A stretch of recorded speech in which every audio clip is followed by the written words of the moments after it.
হি তার শাশুড়িকে জুস খাওয়াচ্ছিল। তখন এখানে সুমানও খাবার খেতে আসে, কিন্তু সে মাহির চেয়ারে সামিরের সাথে বসতে চাইছিল। তাই সামিরের মা বলে, এটা মাহির চেয়ার, তুমি অন্য চেয়ারে বসো। কিন্তু বোকা মাহি বলে, ফুফু বসতে দাও না, জায়গা দিয়ে কি হবে। মা বলে, শোনো মাহি, সবকিছু নিজের জায়গায় ঠিক থাকে। এরপর সামির মাহিকে নিয়ে একটা পার্টিতে যাচ্ছিল। তখন সুমানও তাদের সাথে যাওয়ার জন্য চেষ্টা করছিল, আর মাহির ড্রেস পরেই বাইরে বের হয়েছিল। মানে সুমান মাহির জায়গা দখল করতে চাইছিল। তাই সামিরের মাও কয়েকটা কথা শুনিয়ে দেয়, বলে, তোমার মাথায় কি কোনো আক্কেল জ্ঞান কিছুই নেই? স্বামী স্ত্রীর মাঝখানে তুমি তৃতীয় ব্যক্তি কেন যেতে চাইছো? আর মাহির ড্রেস কেন পরেছ? মাহি বলো, ফুফু আপন নতুন ড্রেস ছিল না, তাই আমি আমারটাই শেয়ার করেছি। সামিরের মা বলে, কেন বাজারে কি কাপড় চোপড় ছিল না? যাও তোমরা দুজন বের হয়ে পড়ো, তোমাদের এমনি দেরি হয়ে যাচ্ছে। তো তারা চলে যাওয়ার পর সামিরের মা সুমানকে বলছিল, বিবাহিত বোন আর কুমারী বোনের মধ্যে রাত দিন তফাৎ থাকে, আর কখনো যেন আমি তোমাকে মাহির কাপড় পরতে না দেখি। এরপর সুমান নিজের রুমে গিয়ে কান্না করছিল, আর খুব রেগে মনে মনে বলছিল, আমিও দেখছি কিভাবে জায়গা বদল করা যায়। পরের দিন সুমান সামিরকে নিয়ে শপিং করে বাড়িতে আসে। এইটা দেখে বেচারা মাহিও অবাক হয়ে যায় কি। এরপর সামিরের মা মাহিকে বুঝাচ্ছিল যে সামির আমার ছেলে মাহি, কিন্তু তার আগে সে একটা পুরুষ। আর তুমি তো জানো, সে সুমানকে আগে থেকেই পছন্দ করত। মাহি বলো, ফুফু তেমন কিছু না, তারা দুজন খুব ভালো বন্ধু। তখন সামিরের মা বলে, ন্যাকামো বাদ দাও, নিজের ঘর সামলাও। আমি তোমার বাবার সাথে কথা বলেছি, সে তোমার বোনকে তার বাড়িতে নিয়ে যাওয়ার জন্য রাজি হয়েছে। এটা শুনে তো মাহিও খুশি হয়ে যায়।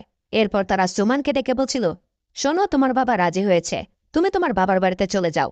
কিন্তু সুমান বলে, আমি বাবার বাড়িতে যাব না। সামিরের মা বলে, বাবার বাড়িতে যাবে না, কোথায় যাবে? এটা কি তোমার নিজের বাড়ি নাকি? তখনই এখানে সামির আসে। সুমান আবারও নাকামি করে বলতে থাকে, সামির দেখো না, ফুফু আমাকে জোর করে বাড়ি থেকে তাড়িয়ে দিচ্ছে। তখন সামিরও বলে, মা সে যদি এখান থেকে যেতে না চায় তাহলে জোর জবরদস্তি করছো কেন? আর সুমানকে বলতে থাকে, চিন্তা করো না, এটাও তোমার নিজের বাড়ি মনে করো, এখানে তুমি যতক্ষণ থাকতে চাও ততক্ষণই থাকতে পারবে। এগুলো শুনে মাহি আর সামিরের মা দুজনেই চুপ হয়ে যায়। এরপর একদিন সামির বাথরুম থেকে বলছিল, মাহি আমার মোবাইলটা দেখো তো, কে যেন বারবার ফোন করছে।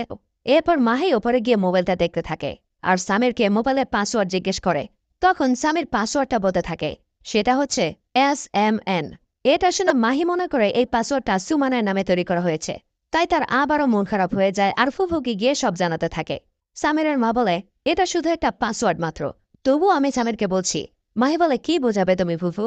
এটা পুরোটা মনের ব্যাপার, নিজে থেকে বদলাতে হয়। যাই হোক, পরের দিন মাহিকে তার বাবা ফোন করে বলতে থাকে, মাহির সেই বিড়ালটা নাকি মরে গেছে। এবার তো মাহি অনেক কান্না করতে থাকে। তখন সামির তার কাছে এসে তাকে বুঝাতে থাকে, প্লিজ মাহি কান্না করো না, আমি তোমাকে নতুন বিড়াল এনে দেব, সেটাকে তুমি তোমার আগের বিড়ালের নাম দিয়ে দিও, তাহলে তোমার মন ঠান্ডা হয়ে যাবে। এটা শুনে মাহি বলে, কি মনে হয় আপনার, শুধু নাম বদলে দিলেই কি মন শান্ত হয়ে যায়?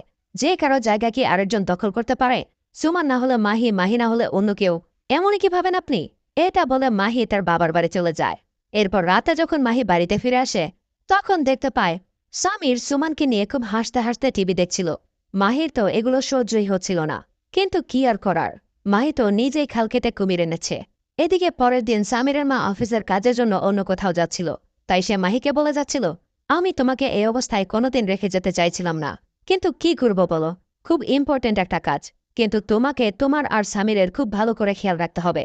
আমি তোমার ছেলের উপর চোখ বন্ধ করে বিশ্বাস রাখতে পারি, কিন্তু একটা পুরুষের প্রতি বিশ্বাস রাখতে পারি না।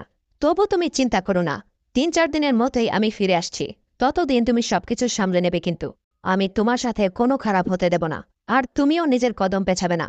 এসব বলে সামিরের মা চলে যায়। আর এইবার সুমান সুযোগ পেয়ে গিয়েছিল। রাতে তারা 3জন ডিনারের জন্য বের হয়ে পড়ে। তখন মাহি সামিরের সাথে সামনের সিটে বসতে চাইছিল, কিন্তু সুমান চালাকি করে বলে, তুমি পেছনেই বসো মাহি, এমনি তুমি চোখে কম দেখো, তাই রিল্যাক্স করে বসো। তো তেমনই হয়, মাহি পেছনের সিটেই বসে।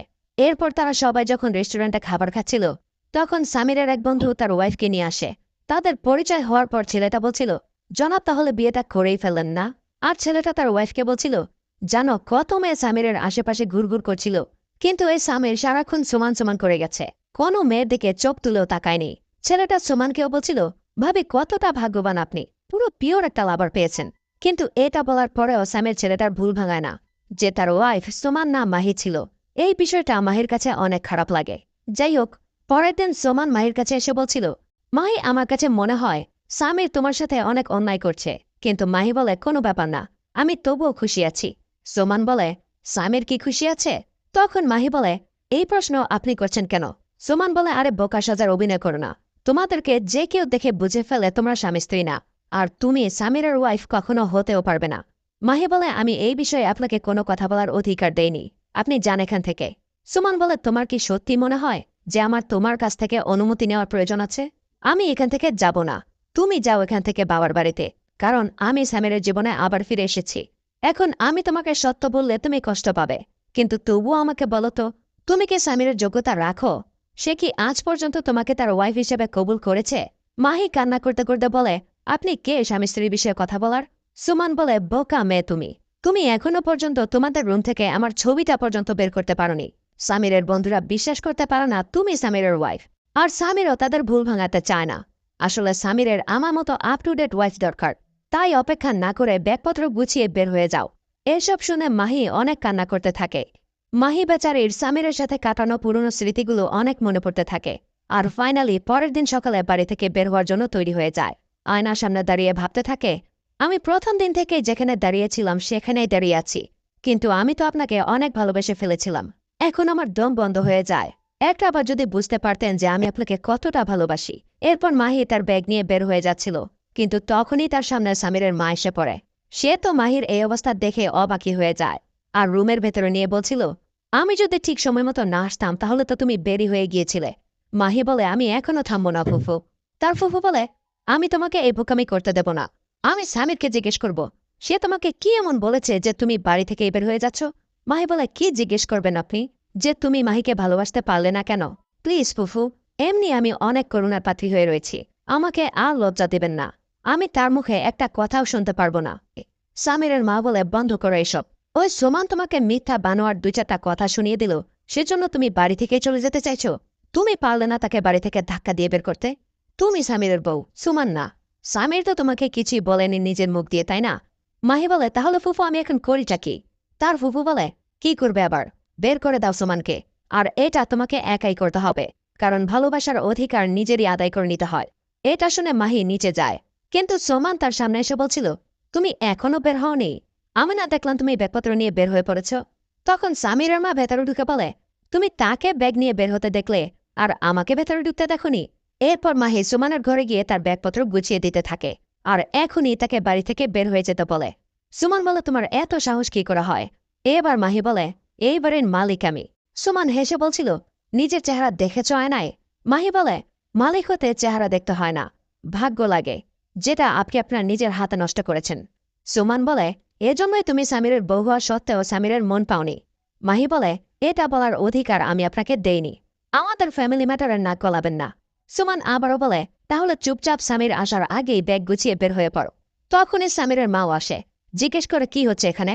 সুমান অভিনয় করে বলতে থাকে, দেখুন না ফুফু, মাহি আমাকে বের হয়ে যেতে বলছে। তার ফুফু বলে, ঠিকই শুনেছ, মেহমান আর বাসি খাবার 3 দিনের বেশি রাখলে গন্ধ ছড়াতে শুরু করে, কিন্তু তুমি তো মাশাল্লাহ অনেক দিন ধরেই বাসি হয়ে আছো। এটা শুনে সুমান বলে, এখন বুঝেছি, মাহি এগুলো আপনার ইশারাই করছে, তাই না? কিন্তু আপনিও শুনে রাখুন, আমার রাস্তায় যে বাধা হয়ে দাঁড়াবে আমি তাকেই সরিয়ে দেব, এবার সে যাই হোক। তখনই এখানে সামির আসে। তাকে দেখে সুমান আবার অভিনয় করতে থাকে যে, ফুফু আপনি আমাকে কেন বের করছেন? আমি আপনার পায়ে পড়ি, আমাকে বের করবেন না। মানে তার অভিনয় দেখে সামিরের মা আর মাহি দুজনই অবাক হয়ে যায়। এবার সামির বলছিল, আজ না হয় কাল তো তোমাকে যেতেই হবে সুমান, তুমি আসলে সম্মানের মানে বোঝো না। আসলে সেই দিন যদি আমি তোমাকে আমার ঘরে জায়গা না দিতাম তাহলে তোমার বাবার বদনাম হয়ে যেত। সুমান বলে, আমি মানি না। তাহলে সেদিন রেস্টুরেন্টে তোমার বন্ধুকে বলল না কেন যে মাহি তোমার ওয়াইফ? সামির বলে, তুমি কি আমাকে তোমার মতো বোকা পেয়েছ? ওইখানে তামাশা তৈরি করবো আমি? সুমান বলে, তাহলে তোমার মোবাইলের পাসওয়ার্ড আমার নামে কেন? সামির বলে, আরে বোকা মেয়ে, ওইটা তোমার নামে না। এস মানে হচ্ছে সামির, এম মানে হচ্ছে মাহি, আর এন আমার মায়ের নাম। আর তোমাকে আমি এই বাড়িতে রেখেছি কেন জানো? শুধু মাহির জন্য, কারণ তুমি মাহির বোন। মাহি আমার ওয়াইফ। মাহি যদি চায় তাহলে তোমার সাথে আমাদের সম্পর্ক থাকবে, তা না হলে থাকবে না। বুঝতে পেরেছ? যাও এবার বাড়ি থেকে বের হও। সুমান বলে, না সামির, মাহি আমার জায়গা নিতে পারবে না। সামির বলে, তোমার কি মনে হয় মাহিকে ছেড়ে আমি তোমাকে চয়েস করব? এটা তোমার ভুল ধারণা। তোমার নাম নিশানা আমি আমার জীবন থেকে মুছে ফেলেছি। আর এগুলো বলে সুমানকে বাড়ি থেকে বের করে দেওয়া হয়। এরপর শেষ দিনে সামির মাহিকে বলছিল, আমি চেয়েছিলাম এই ছবিটা তুমি আমার রুম থেকে খুলবে, কিন্তু মাহিও বলে, আমি চেয়েছিলাম আপনিই খুলুন। এটা শুনতে সামির ছবিটা মাটিতে ফেলে দেয়। আর মাহিকে বলতে থাকে, মাহি আজকের পর থেকে নিজের মনের মধ্যে আর কোনো কথা আটকে রাখবে না। আমি তোমাকে অনেক ভালোবাসি। আর এভাবেই এই সুন্দর মুভিটা এখানেই শেষ করে দেওয়া হয়।